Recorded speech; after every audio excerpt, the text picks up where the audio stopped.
राधे राधे मेरे प्यारे भाइयों बहनों माताओं व बंधुओं, संस्कार की बातें चैनल में आपका स्वागत है।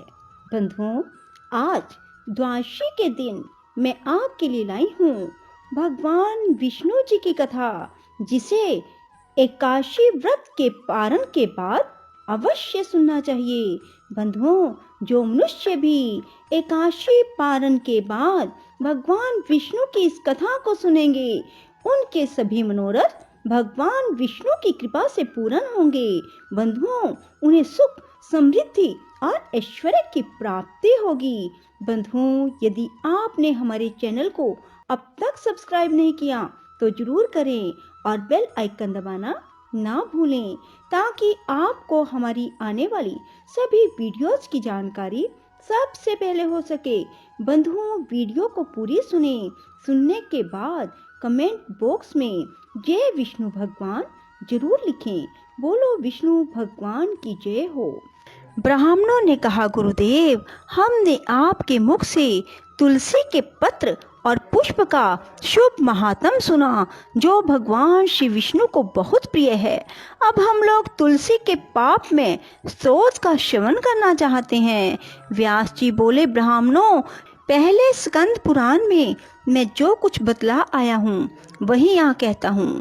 शतानंद मुनि के शिष्य कठोर व्रत का पालन करने वाले थे। उन सबों ने एक दिन अपने गुरु को प्रणाम करके परम पुण्य और हित की बात पूछी। शिष्यों ने कहा, नाथ, ब्रह्म वेताओं में श्रेष्ठ आपने पूर्व काल में ब्रह्मा जी के मुख से तुलसी जी के जिस स्तोत्र का वर्णन किया था, उसका हम आपसे सुना रहे हैं। शतानंद जी बोले, शिष्यगण, तुलसी का नाम उच्चारण करने पर असुरों का दर्प दलन करने वाले भगवान श्री विष्णु प्रसन्न होते हैं। मनुष्य के पाप नष्ट हो जाते हैं, उसे अक्षय पुण्य की प्राप्ति होती है, जिसके दर्शन मात्र से करोड़ों गोदान का फल प्राप्त होता है। उस तुलसी का पूजन और वंदन लोग क्यों ना करें। कलयुग के संसार में वे मनुष्य धन्य हैं, जिनके घर में शाल ग्राम शिला का पूजन संपन्न करने के लिए प्रतिदिन तुलसी का वृक्ष भूतल पर लहलहाता रहता है।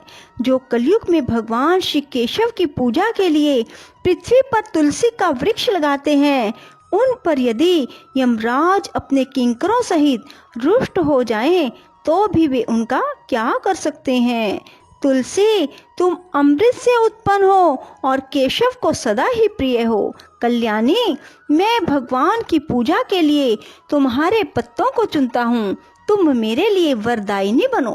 तुम्हारे श्री अंगों से उत्पन्न होने वाले पत्रों और मंजरियों द्वारा मैं सदा ही जिस प्रकार श्री हरि का पूजन कर सकूं, वैसा उपाय करो। पवित्रांगी तुलसी, तुम कलिमल का नाश करने वाली हो। इस भाव के मंत्रों से जो तुलसी दलों को चुनकर उनसे भगवान वासुदेव का पूजन करता है, उसकी पूजा का करोड़ों गुना फल होता है। देवेश्वरी, बड़े बड़े देवता भी तुम्हारे प्रभाव का गायन करते हैं। मुनि, सिद्ध, गंधर्व, पाताल निवासी, साक्षात नागराज, शेष तथा संपूर्ण देवता भी तुम्हारे प्रभाव को नहीं जानते। केवल भगवान श्री विष्णु ही तुम्हारी महिमा को पूर्ण रूप से जानते हैं। जिस समय क्षीर समुद्र के मंथन का उद्योग आरंभ हुआ था, उस समय श्री विष्णु के आनंद अंश से तुम्हारा प्रादुर्भाव हुआ था। पूर्व काल में श्री हरि ने तुम्हें अपने मस्तक पर धारण किया था। देवी, उस समय श्री विष्णु के शरीर का संपर्क पाकर तुम परम पवित्र हो गई थी। तुलसी, मैं तुम्हें प्रणाम करता हूँ। तुम्हारे श्री अंग से उत्पन्न पत्रों द्वारा जिस प्रकार श्री हरि की पूजा कर सकूं, ऐसी कृपा करो, जिससे मैं निर्विघ्नता पूर्वक परम गति को प्राप्त हूँ। साक्षात श्री कृष्ण ने तुम्हें गोमती तट पर लगाया और बढ़ाया था। वृंदावन में विचरते समय उन्होंने संपूर्ण जगत और गोपियों के हित के लिए तुलसी का सेवन किया। जगत प्रिया तुलसी, पूर्व काल में वशिष्ठ जी के कथन अनुसार श्री रामचंद्र जी ने राक्षसों का वध करने के उद्देश्य से सरयू के तट पर तुम्हें लगाया था। तुलसी देवी, मैं तुम्हें प्रणाम करता हूँ।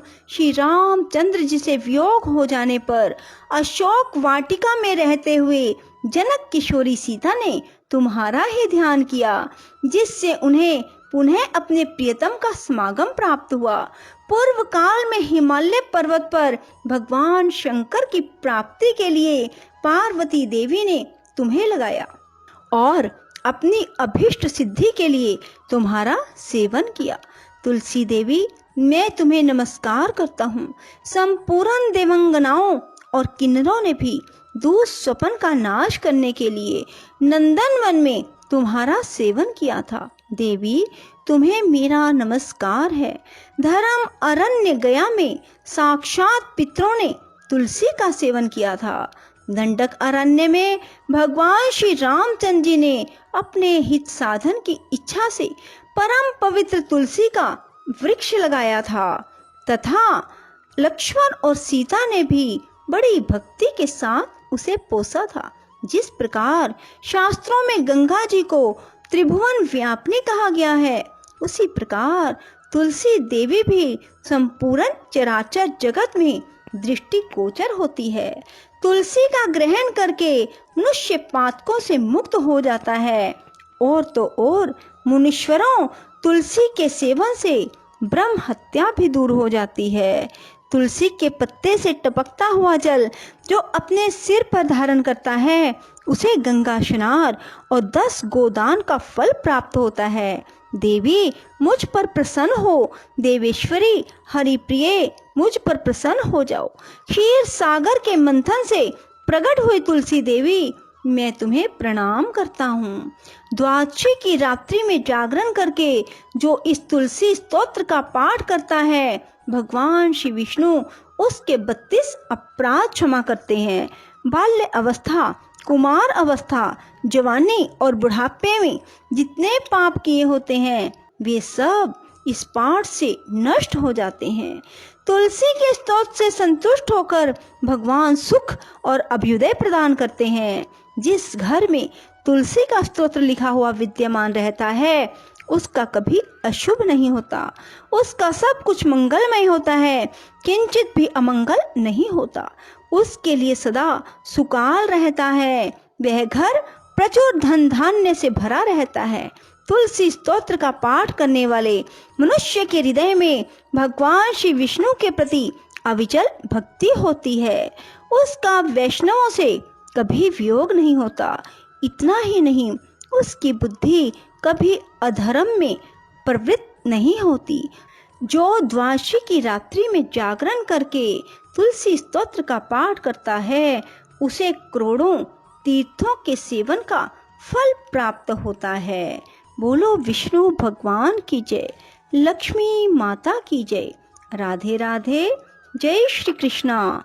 बंधुओं, यदि आपको हमारी वीडियो पसंद आए तो उसे लाइक करें और शेयर भी जरूर करें। धन्यवाद।